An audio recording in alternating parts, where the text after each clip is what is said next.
Muito boa noite a todos, boa tarde, bom dia para quem estiver ouvindo a gente depois.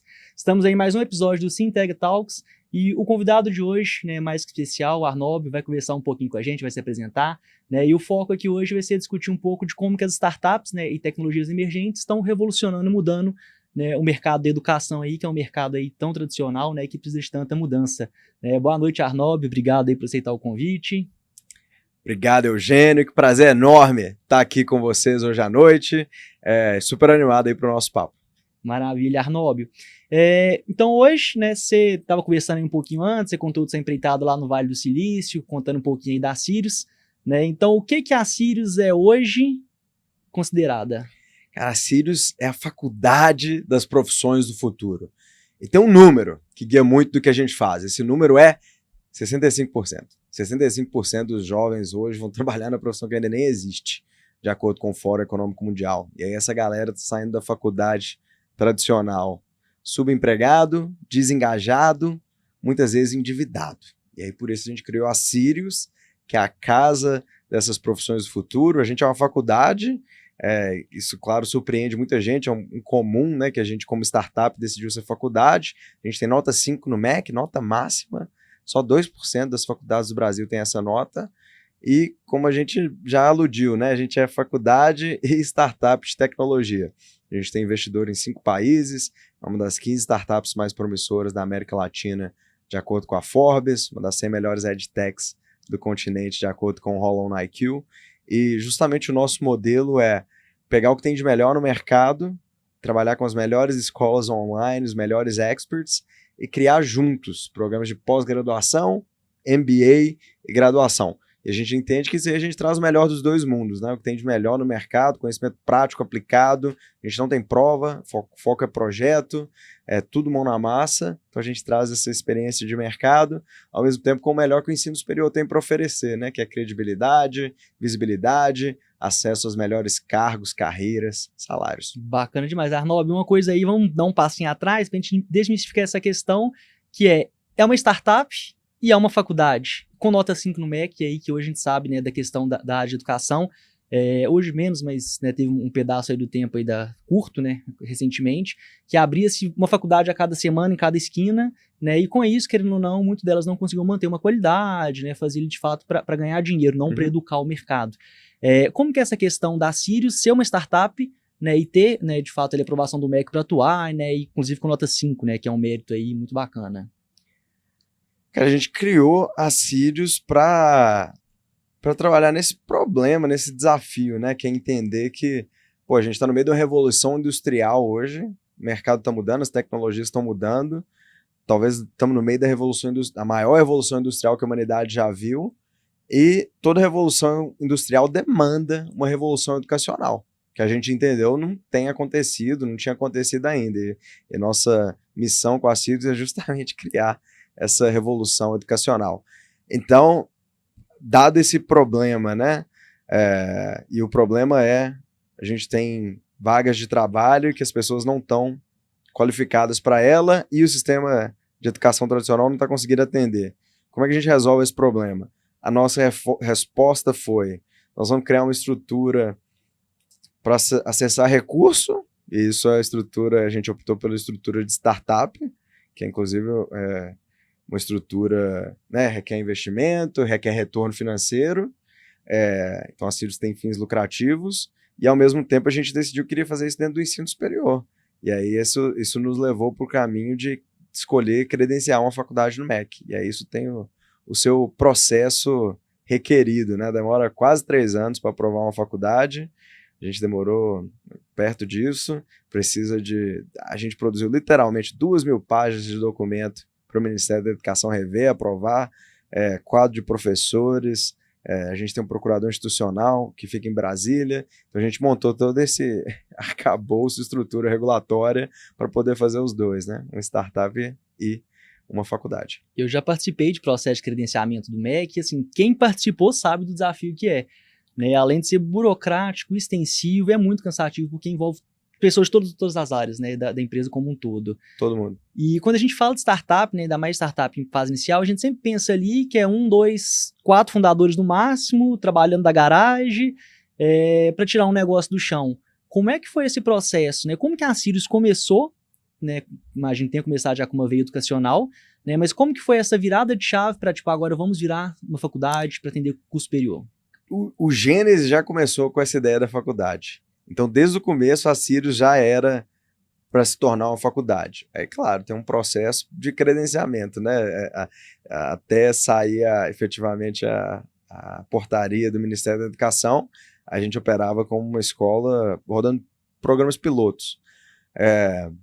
Então, desde o início, já era essa a meta. A gente falou, não, cara, mercado de ensino superior, Brasil, mercado de ensino superior é mais de 70 bilhões de reais por ano, é o quarto maior mercado de ensino superior no mundo, demanda por ensino superior está crescendo nas economias emergentes. Então, nos Estados Unidos, na Europa, não está.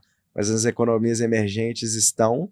E, desde o início, foi esse o caminho que a gente optou por fazer, né? Então, né, um grupo meio de garagem também, que optou, né, para levantar capital e montar a estrutura necessária para passar pelo processo de credenciamento aí que você bem descreveu, Eugênio. Não, bacana. E hoje a faculdade, né, Sirius, enquanto faculdade, né, a faculdade ponta é tecnológica, que, como você falou, trabalha as profissões do futuro. Então, teve um estudo da Dell de 2015, 2016, se eu não me engano, do Instituto da Dell, que falava justamente sobre o percentual de profissões que não existem ainda, né? Até 2030, se eu não me engano, esse estudo previa acho que 80%, até um valor maior do que os 65% aí, de profissões que não existiriam ainda, né? Em 2015, 2014, se eu não me engano. Como que estar ali na vanguarda da educação, sempre pensando no que o mercado vai precisar, não necessariamente o que ele está precisando nesse momento? Porque quando a gente forma hoje um profissional, né, a gente não forma ele para agora, a gente forma ele para daqui 2, 4, 6 anos. Como que vocês hoje têm essa gestão de tendências tecnológicas para sempre trazer o melhor para os seus alunos? Tem alguns itens nisso. O primeiro item os nossos cursos são mais curtos, justamente para não ter esses 6 anos aí de preparo. Então, a gente tem cursos de graduação que são de 2 a 3 anos, que é o chamado curso tecnológico. Essa é graduação, ensino superior.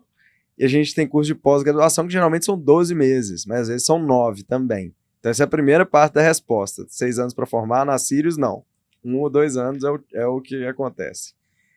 A parte 2 a gente identifica quem está ensinando as mais novas tecnologias, que não é uma faculdade, geralmente, não é uma universidade, mas é uma escola online, é um expert que tem gente que confia e segue ele no Instagram, no LinkedIn, no TikTok. Então a gente identifica quem já está ensinando essas novas tecnologias, que, saiu novidade de ChatGPT hoje. Esses experts amanhã já estão ensinando isso, até hoje à noite, estão fazendo live aí, né, para mostrar como é que funciona.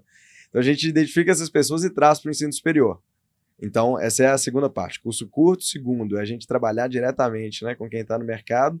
Terceiro, a gente tem um trabalho muito detalhado de pesquisa de mercado. A gente chama isso de pulso de mercado, que a gente roda com todos os nossos parceiros, que é entender comportamento do aluno, do estudante, que é como que você estuda, qual que é esse desejo para o ensino superior, quais temas você está querendo estudar que você não está conseguindo estudar hoje.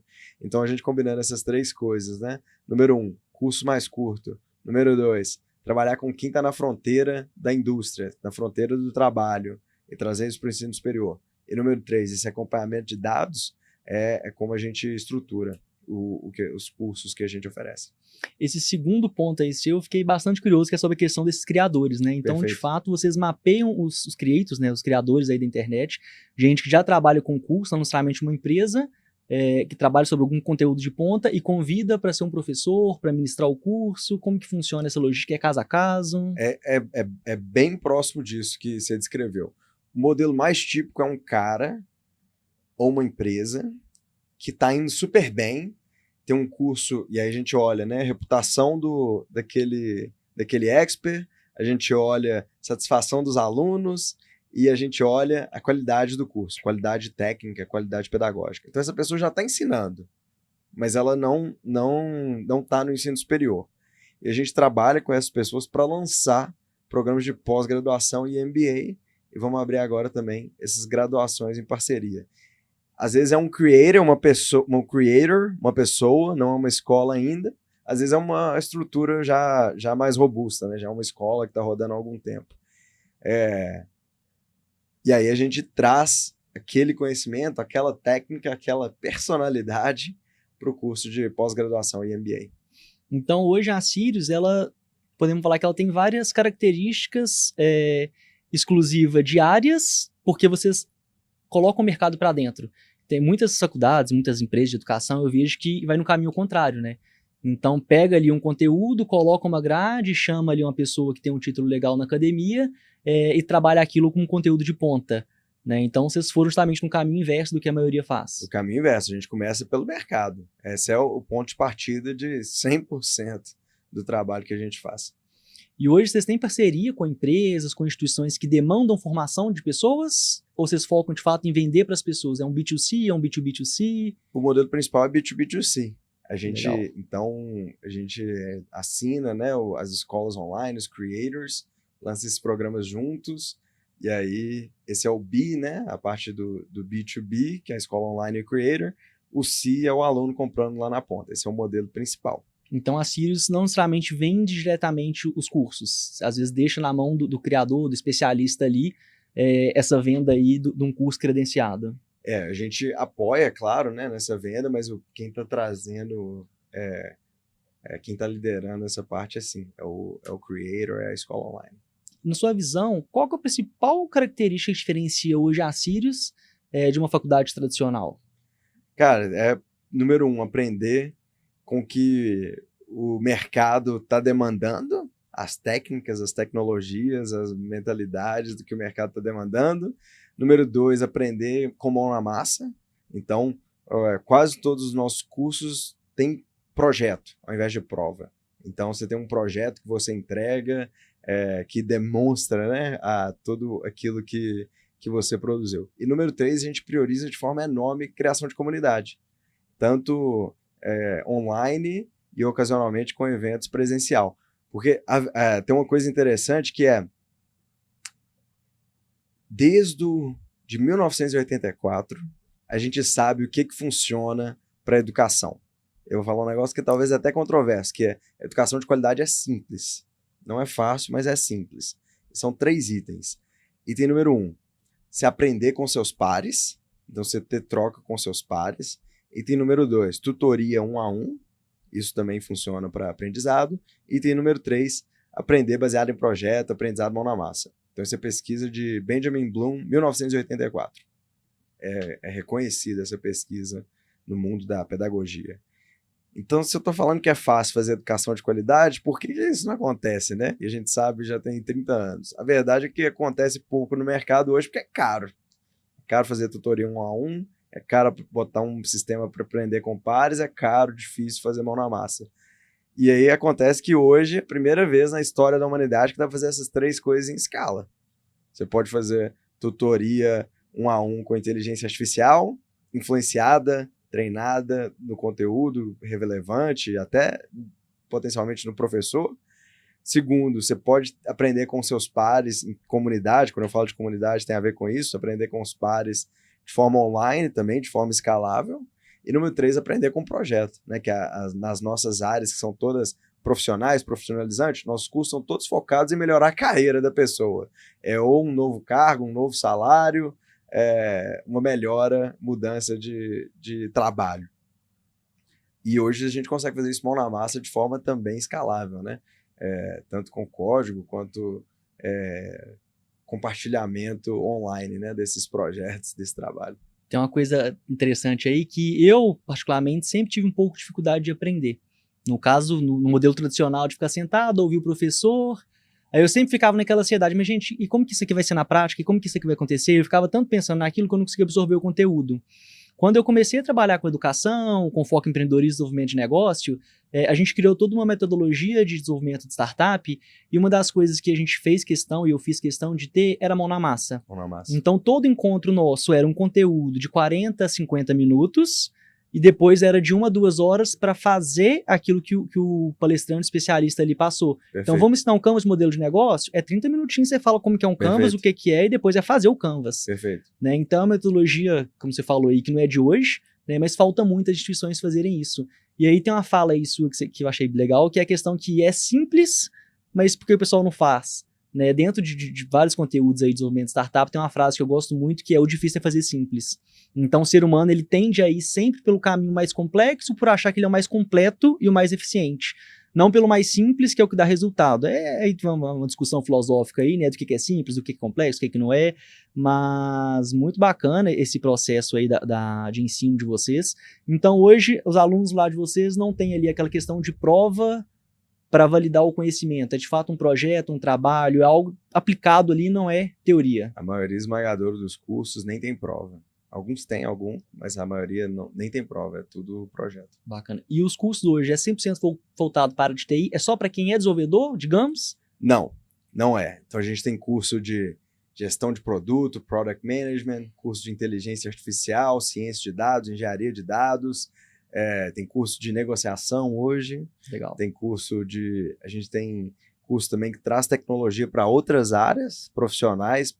Vou dar um exemplo de um curso de tratamento de obesidade para médicos com novas tecnologias, porque hoje tem um mundo de novas tecnologias que médicos podem usar para tratar obesidade e diabetes, wearables, para medir qualidade do sono, tem novos remédios.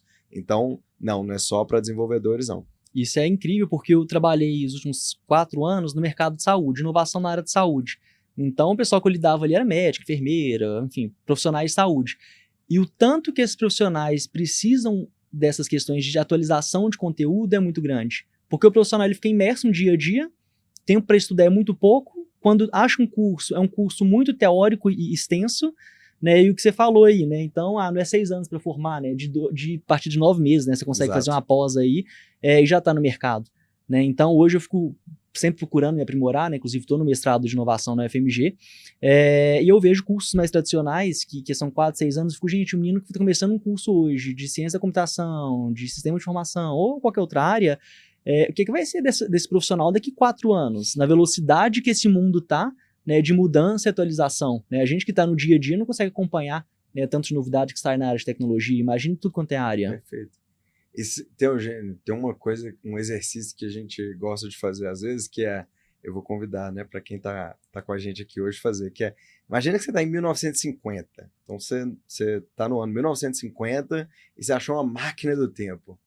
E uma máquina do tempo, você entrou dentro dessa máquina do tempo e veio para 2025. 75 anos depois. E você entrou no escritório. O escritório está muito diferente do escritório que você conhecia. Tem computador, celular, tela para todo lado. A maioria das pessoas trabalhando nem estão lá fisicamente. Você foi nessa máquina do tempo, 1950 para 2025, você entrou numa fábrica. A fábrica está totalmente diferente, automatizada, robô. Fábrica limpa. Onde já se viu? O chão da fábrica está limpo. Isso é novidade para você. Mas você entrou numa sala de aula tradicional, você reconheceu tudo. Talvez o quadro mudou, antes era giz, agora canetinha, louça. Mas o quadro, professor, carteira de estudante. E o modelo mudou muito pouco da faculdade tradicional, do ensino tradicional. Isso pra gente é um absurdo. E o que a gente trabalha na Sirius é justamente essa evolução, né? E a revolução educacional que a atual revolução industrial que a gente vive demanda. E na sua visão, Arnob, por que disso no mercado da educação específico? Né? Igual você colocou, desde a construção civil, que hoje já pega a parede pronta para subir um prédio, já vem as paredes prontinhas num caminhão, costura, enfim, todas as profissões que existem há mais de 100 anos, mudou muito, né? Menos a questão do professor, deve ter uma outra ali, mas até o médico, se for olhar bem, o médico de 30 anos atrás não é o mesmo médico de hoje. Na sua opinião, o que fez esse mercado da educação, que é um transversal a todos os outros, o mais importante é a educação, né? Ninguém vai me tirar isso da cabeça, porque sem educação você não consegue ser nenhum profissional. E por que esse mercado que sustenta tanto os outros teve tão pouca mudança, para não falar que nenhuma?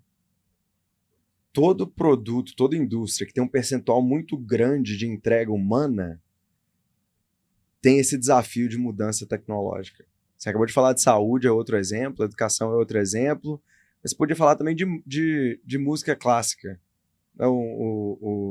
Você continua para tocar uma sinfonia de Beethoven, se toca do mesmo jeito que se tocava 200 anos atrás. É muito parecido. Então, toda indústria que tem um percentual muito, muito grande de intervenção humana tem esse problema.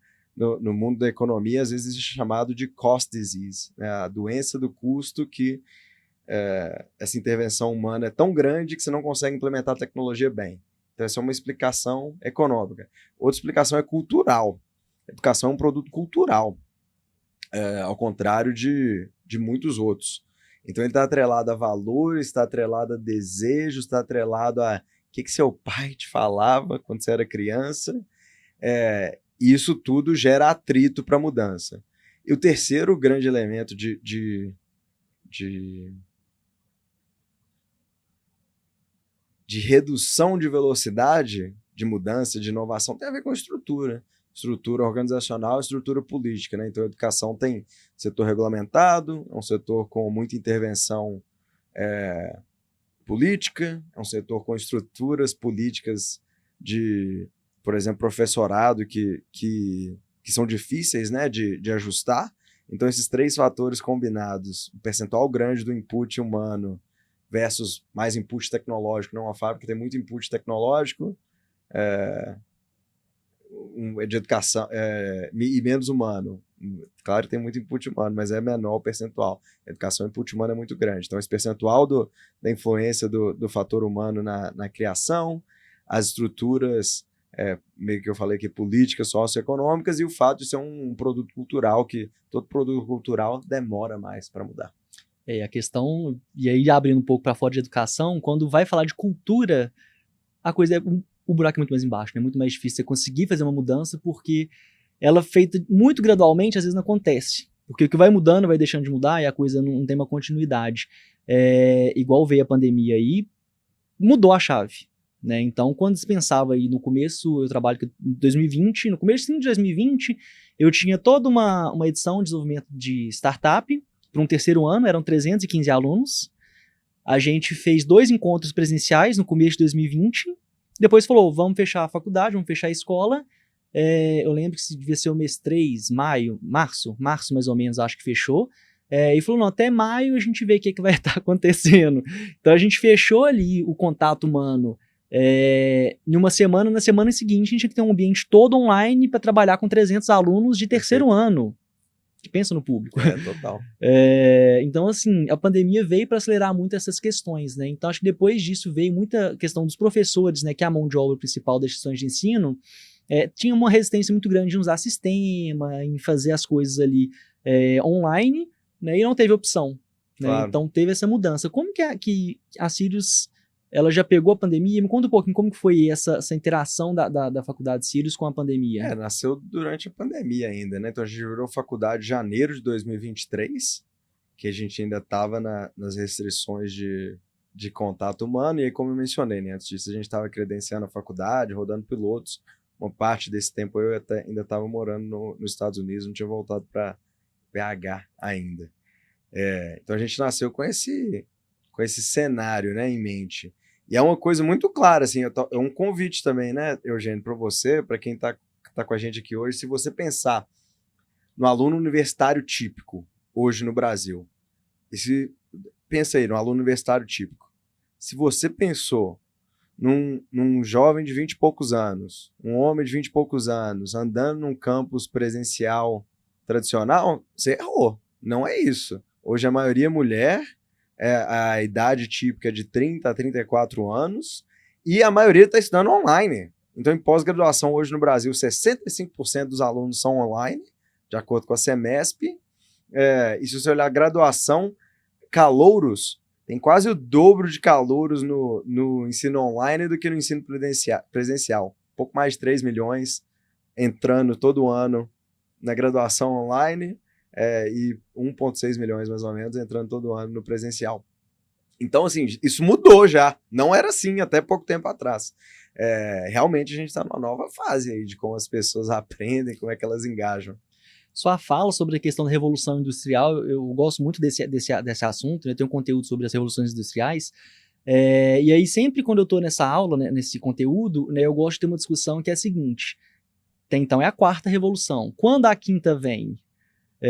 Que, na minha opinião, daqui, sei lá, 10 anos ou menos, historiadores, pesquisadores vão olhar para trás e falar assim, gente, eu acho que teve mais uma revolução ali, né? Porque as coisas como estão muito diferentes em muito pouco tempo, né? Então, questão de 6 meses, 1 ano, né? As coisas que eram feitas de uma forma, né? Não necessariamente vão continuar sendo feitas de outra, né? E sua fala sobre a questão da mão de obra, para mim, isso é espetacular, porque muitas pessoas buscam melhorar a tecnologia, mas não melhorar a educação. E de onde que vai vir a mão de obra? Né? Tem aquela questão dos profissionais do futuro, né? Como a gente já conversou aqui hoje.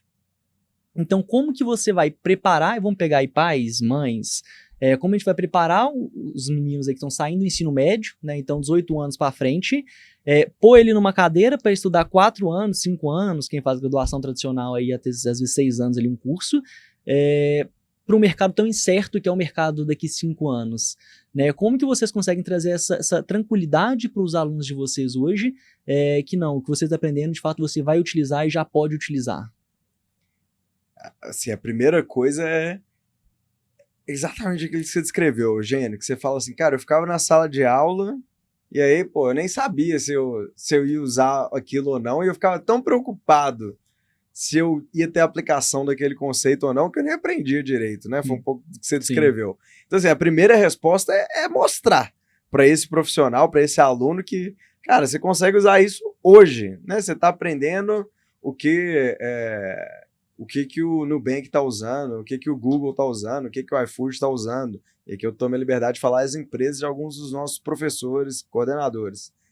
Então, essa é a primeira coisa. O cara tá vendo, né, que ele tá usando o que já tá usando, o que ele tá aprendendo de forma prática. Uma coisa que a gente tem muito orgulho é que no nosso primeiro curso, os alunos tiveram 67% de aumento de salário depois de completar o programa.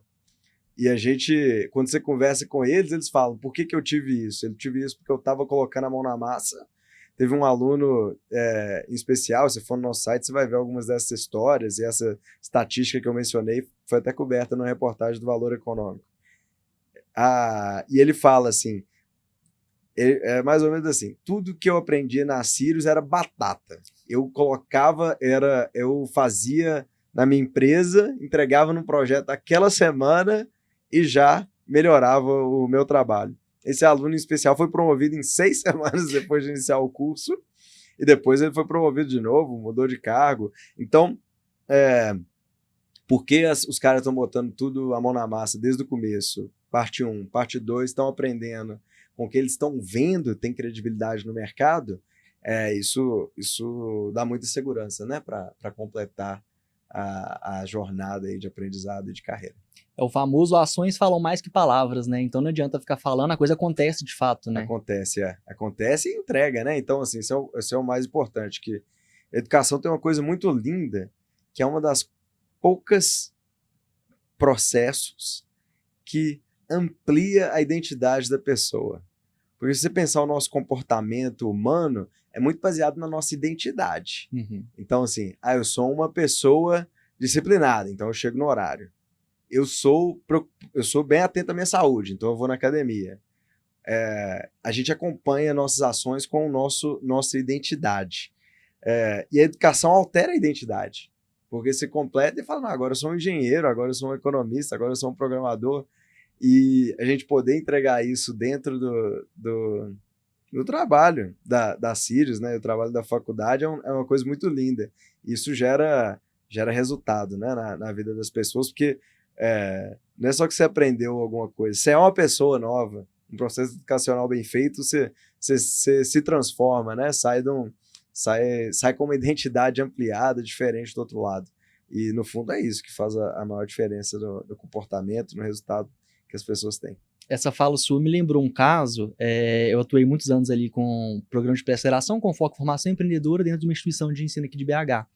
Uma das primeiras edições, primeira ou segunda edição, até então estava ali pelo oba-oba, gostava do movimento, tinha contato com a empresa, né? Eu estava gostando do fluxo da coisa, mas até então não tinha entendido uma questão que na época a diretora da instituição falou assim comigo, Eugênio, você toma cuidado, que uma vez que o bichinho da educação te pica, não volta atrás. Eu falei assim, Daiane, estranho, né? Pra mim não. Aí a gente estava fazendo fechamento de medição e a gente sempre depois para conversar com os participantes, fala, o que você achou? Me conta um pouquinho de sua experiência. E teve uma menina, Larissa, né? Eu não vou lembrar o sobrenome dela, mas se ela ver, ela vai saber quem é. Que ela estava falando como é que ela foi.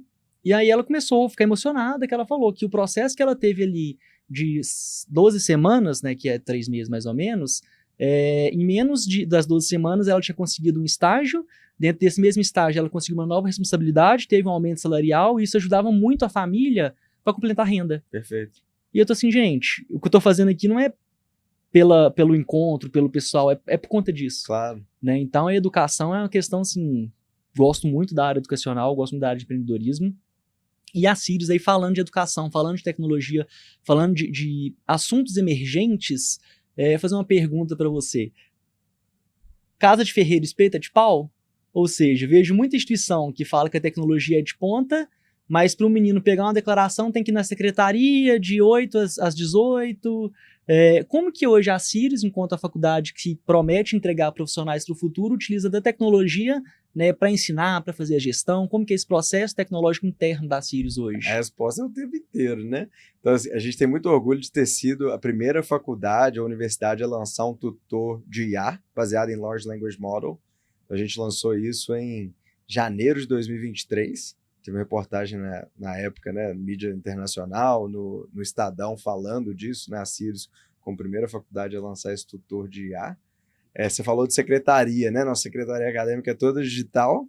Então, o aluno pode acessar via e-mail, WhatsApp, plataforma, pode entrar em contato qualquer hora, é super rápido para ele ter essas respostas. E assim, óbvio, né? A gente usa a primeira pergunta interna quando a gente precisa fazer alguma coisa nova, a gente consegue fazer isso melhor, mais rápido com inteligência artificial. Então, a gente trabalha muito, né, para ter uma entrega efetiva, rápida, enxuta. E no fundo, a tecnologia, assim, no fundo, o foco não é a tecnologia, né? É o sucesso dos nossos alunos. E esse é um dos nossos valores internos, que é a obsessão com o sucesso dos nossos alunos e clientes. E aí, assim, o time às vezes fica até surpreso comigo. Eu uso umas palavras fortes. Eu uso obsessão. A gente tem que ficar paranoico com isso, né? Quando tem um problema grande para resolver. A gente gosta de usar termo forte interno.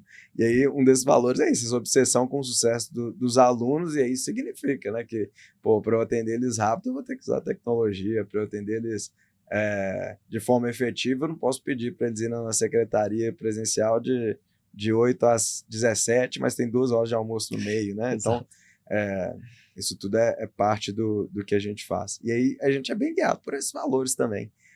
E a minha sócia, nossa CEO, Rafaela Herrera, excepcional, ela lidera nossas operações, ela é Forbes 30 com menos de 30, foi head de startups no Cubo do Banco Itaú antes de fundar a Sirius, é uma das guardiãs aí dos valores da cultura da Sirius. E hoje toda essa tecnologia suas, você desenvolve internamente, é terceirizado, o sistema em si é de terceiros que vocês utilizam, ou foi feito tudo dentro de casa, com a equipe interna? É os dois, depende da coisa. A gente tem o LMS que a gente desenvolveu internamente, né? O Túlio é o nosso tech lead que fez esse desenvolvimento, primeiro tutorial também. Ao mesmo tempo, tem coisa que por exemplo, se a gente acabou de falar, checar documento, emissão de carteirinha, secretaria acadêmica, já tem solução para isso aí, né? Não tem caldo especial, né? Ou receita especial de como é que fazer carteirinha de estudante. Pelo menos eu não vi ainda. Então, o que já tem pronto no mercado, a gente já compra. O que funciona pronto. tem qualidade. Para que mexer? A gente só faz o que não tem, o que a gente não consegue achar, né? Esse desapego da criação eu acho muito legal, porque eu vejo empresas, de tudo quanto é área, né? Sem ser educação, mas educação também muito. Não vou usar tal sistema porque o concorrente usa, eu vou fazer interno. Aí nesse de fazer interno nunca faz, porque a gente sabe da complexidade que é de criar um sistema e manter ele. E eu falo, gente, se você tem um hotel, você tem que hospedar bem os hóspedes. Você não tem que desenvolver um sistema de gestão de hóspede, já tem no mercado. E muitas empresas não querem fazer por achar que ela é especial, por achar que não, vou fazer o melhor sistema porque eu entendo da minha área melhor do que tudo. Né? Então, essa questão desse desapego, né? Porque a tecnologia ela não é o fim, né? Ela é o meio. Né? E se a ferramenta já está no mercado, não vejo também por que de reinventar a roda. Né? Então, essa filosofia Total. que vocês levam para o dia a dia da Sirius. Não tem necessidade nenhuma, não tem apego nenhum de desenvolver internamente o que tem pronto fora. como empreendedores, né, o nosso objetivo é achar o que não está sendo feito no mercado para atender bem e construir só aquilo. E nada mais, porque o a mais é distração. Aí acho que tem outra fase, né? Que chega um momento que você pode decidir que tal coisa que você comprou ou alugou é estratégico que você quer trazer para dentro de casa, por X motivos. Aí ótimo, né? Mas pensar que quando você está dizendo. A gente é startup, né? Nós temos. Começamos a operar, como eu falei, viramos faculdade em janeiro de 2023. Então, assim, o objetivo é velocidade para entregar nessa obsessão aí com o sucesso dos alunos e dos clientes. O resto é tudo meio. Essa fala sua de nós somos uma startup, certeza que você fala que é uma startup, eu acho tão incrível, porque eu já vi várias discussões em vários ambientes, que, não, se a empresa tem mais X mil funcionários, não é startup. Eu falo, gente, startup é uma filosofia de como você lida com o negócio, de trazer resultados rápidos, de focar em qualidade, e querendo ou não, a tecnologia te ajuda nisso. Né? Eu não acho que tem que ser tecnológico, mas ela é um meio também da gente ganhar essa velocidade. Sei lá, quando a gente vai faturando uns 100 milhões de dólares por ano, aí eu vou falar que a gente não é mais startup, mas até lá é isso. Startupeiro, veste a camisa e mão na massa, né? Exato. Não tem... Até 100 milhões de dólares ou virar empresa de capital aberto em Nasdaq é startup. Enquanto não bater o martelo lá... Exato. Antes disso... Legal. E no mercado educacional, né, a gente depende muito que é um mercado regulamentado, né? Então, temos aí o pai de todos, né, que é o nosso querido MEC, né, queridos para muitos, odiados por outros. E como que você vê, quando a gente fala de mercado regulamentado, tem muita política envolvida nisso, né? 100% política ali, pública envolvida. Como que você vê hoje que o Brasil, né, tá atuando para a gente modernizar o nosso ensino? Quando a gente pega aí uma Suíça, uma Alemanha, algum país aí de primeiro mundo, você entra dentro de uma escola, você não reconhece aquilo como uma escola em algum dos casos, né? Não todos, mas em algum dos casos. Como que você vê hoje o Brasil apoiando ou não, né, as instituições de ensino a ter uma qualidade e mudar esse mercado, né, igual você bem colocou aí, que se entrar numa sala de 50 anos atrás, entrar agora, mudou o quadro verde para o quadro branco e o pincel atômico. Como que você vê o governo atuando nisso? Ou não? Cara, a gente está no meio de possivelmente uma mudança regulatória de como é que o ensino online funciona no Brasil, capitaneado pelo Ministério da Educação. Não saiu ainda, então foi prometido, e aí tinha expectativa que talvez já teria sido publicado nesse momento, e não foi ainda. A gente olha com muita atenção, né, de que mudança está por vir aí. O risco é de ter um retrocesso. Por exemplo, uma das mudanças que foram discutidas você vai ter ensino online, mas a turma pode ter no máximo 50 alunos. Mas calma aí. Então, se a graça do online é escalável e ensino de qualidade com um preço mais acessível, né? Como é que é essa... Que a conta fecha ali. Exato. Como é que é essa relacionamento, interpretação. Então, assim, hoje esse é o risco possível, mas não aconteceu ainda, então, assim, para a gente é bem simples, a gente segue à risca a regulação, por isso que a gente tem nota 5 no MEC, e aí sai a nova regulação, a gente adapta, vamos ver, né? Então, assim, a gente tá ligando de Minas Gerais hoje, né, Belo Horizonte, às vezes eu brinco com o time que é igual dirigir no interior de Minas. Choveu, caiu a ponte. Nós vamos ter que passar pelo Prata. Não sei se você viaja muito em Minas, eu tenho família no interior, minha família é da região do Vale do Aço, que pessoal de Antônio Dias, Timóteo, Coronel Fabriciano, e aí, assim, ir pra lá, às vezes tem disso, e também outros lugares, eu adoro, eu sou doido com Minas Gerais, a gente falou no início, né, eu voltei depois de 12 anos dos Estados Unidos, com esposa americana, filho que nasceu lá, pra voltar para BH, porque eu adoro. Aí eu brinco que essa coisa da regulação, às vezes é dirigir em estrada aqui de Minas. Não tem muito o que fazer. Caiu a ponte, beleza, vai pro outro lado. O destino não muda, né? Temos que seguir. O destino não muda. Estourou o pneu, beleza, troca, não tem problema não. É isso. Nessa crescente de startup, né, agora abrindo um pouco sem ser ensino superior, porque é regulamentado, mas vamos pensar agora em educação como um todo. Como que você vê essa tendência, né, de startups de educação, edtechs, crescendo no Brasil? Né? Teve um grande boom em 2020, um pouco antes da pandemia, a pandemia veio para potencializar isso, mas já estava ali nessa crescente de soluções voltadas para a educação. E como que você vê que essas educações complementares ou não, né, atuam para mudar esse mercado do Brasil, né, como um todo? Cara, o espaço, vamos dar um passo atrás, né? O que uma startup de educação faz, ou qualquer empresa de educação faz? É capacitar as pessoas para o mercado de trabalho.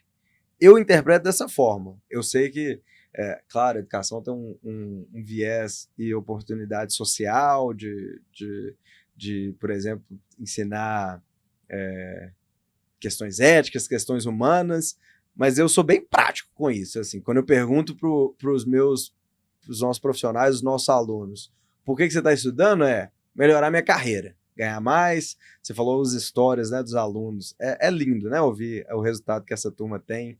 É emocionante mesmo, ouvir, pô, agora eu consigo comprar um carro, agora eu consigo pagar o plano de saúde dos meus pais, que são tudo histórias Sim. que a gente ouviu, né, de formandos da Sirius. Então, dado essa função, que é melhorar, ensinar para melhorar a carreira das pessoas, e se você me perguntar qual que é a necessidade que tem disso no Brasil, é gigante, né? Treinar, formar para melhorar padrão de vida e performance em carreira, a necessidade é gigante. Então, o espaço demanda é gigantesco. Falado isso, é um mercado talvez particularmente difícil. Dentro das áreas de tecnologia, tem algumas que têm uma reputação por ser mais melindrosos, né? Então, alguns menos e outros mais melindrosos. Então, educação tem a reputação de ser melindroso, energia é outro que tem a reputação de ser melindroso, GovTech, tecnologia para o governo. Então, alguns setores em especial, dentro de startups, dentro de tecnologia, tem peculiaridades. Eu falo isso com muito carinho, porque assim, a grama do vizinho costuma ser mais verde, né? Então, assim, eu conheço de educação, às vezes eu tô reclamando aqui, mas tem algo muito mais difícil do outro lado que eu nem sei o que é. Então, é isso que eu vejo. Mas isso é a experiência, né, do mercado, assim. A educação tem algumas dificuldades extras, atritos extras. Então, isso me deixa, inclusive, com bastante dúvida, porque tem uma demanda muito grande, pelo menos uma necessidade, né, de sociedade muito grande, mas é um setor com atrito, com dificuldade, com essa resistência cultural, com resistência regulatória. A gente está super feliz com o crescimento da Sirius, mas a gente nem sempre vê isso no mercado com pares ou concorrentes. Então, eu tenho essa dúvida mesmo de como é que isso vai acontecer. Talvez essa demanda da sociedade vai precisar de mais tempo para ser resolvida do que eu achava. Essa questão é cultural, né? Como a gente já falou aqui. Enquanto a cultura do povo, né, da população não mudar e não ver o valor, é muito difícil. A coisa vai patinar, vai patinar, vai. É muito difícil. Mas eu acredito que uma hora vai. Né? É muito difícil. Tenho esse sentimento. Eu vi uma estatística recente de que no Brasil as pessoas gastam 30 bilhões com bet por mês.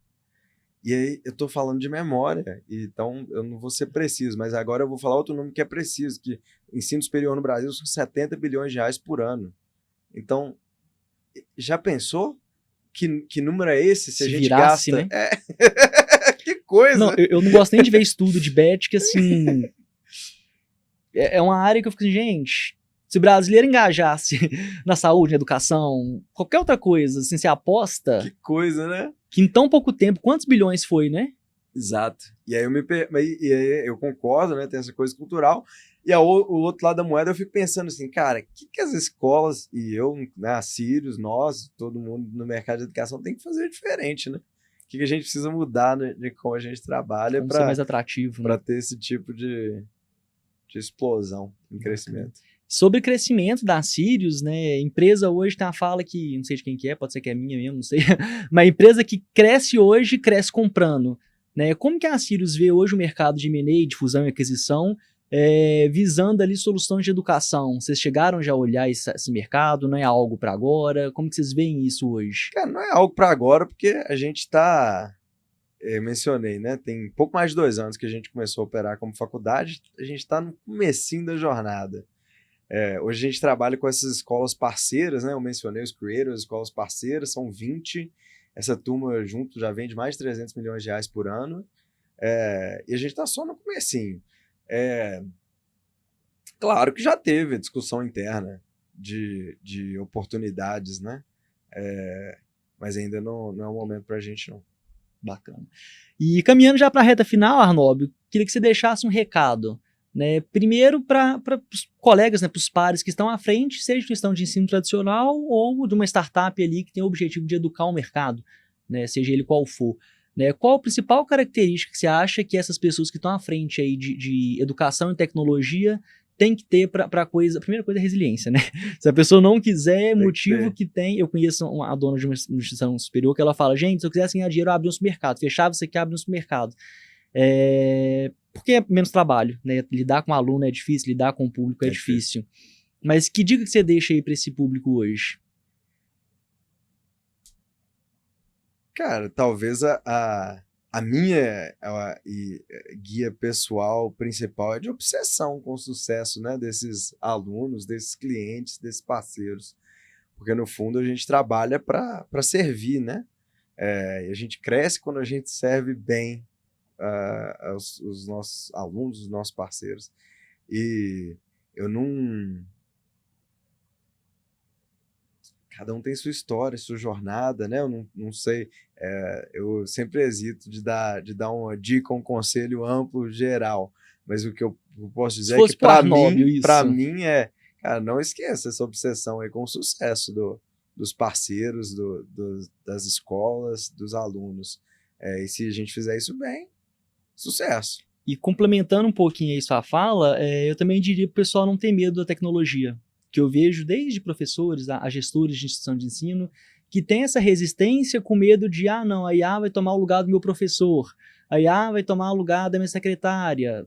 Gente, não tenham medo da tecnologia. Né? Utilize a tecnologia para você entregar qualidade para os seus alunos, né, que, como o Marnob falou, né, o principal objetivo aí da instituição de ensino, ou pelo menos deveria ser, né, é o sucesso do aluno. Né, que esse aluno com sucesso vai gerar mais sucesso, vai trazer mais alunos e vira um crescimento orgânico sustentável para todo o mercado. Arnob, uma fala final para a gente encerrar? Talvez minha fala final é voltar em algo que a gente tocou brevemente, que a gente está no meio de uma revolução industrial. Nós estamos no meio de uma aceleração tecnológica, talvez a maior que a gente já viu na história da humanidade. E para a gente está muito claro que toda revolução industrial demanda uma revolução educacional. E para você que está acompanhando a gente, né, para você que está em educação, para você que é profissional, para você que é aluno, o meu convite principal é participe dessa revolução educacional. A gente está num momento muito especial na história da humanidade que eu deixo aqui meu convite, né, para cada um de vocês, para cada um de nós fazer a nossa parte nessa revolução educacional. Maravilha, Arnob, muito obrigado aí pela participação, espero ter outros papos com você, a gente pode trazer às vezes o tio da Sirius, a gente conversa aí, sempre com o intuito aqui de conversar com o nosso público, né, trazendo tendências tecnológicas, né, e aqui uma bandeira que a gente não tem é de segmento, então vai ter educação, vai ter saúde, vai ter construção, se fala de tecnologia e inovação no segmento, a gente vai trazer um especialista, trazer um profissional aqui de ponta para a gente conversar, e ter um enriquecimento aí coletivo, né, que é uma forma também de educar o mercado, né, a gente fazendo nossa parte aqui. Então, Arnold, muito obrigado. Né, obrigado aí quem participou, quem está ouvindo depois. Seguimos aí conectado no Sintegra Talks. Gente, obrigado, até mais. Vamos juntos, valeu.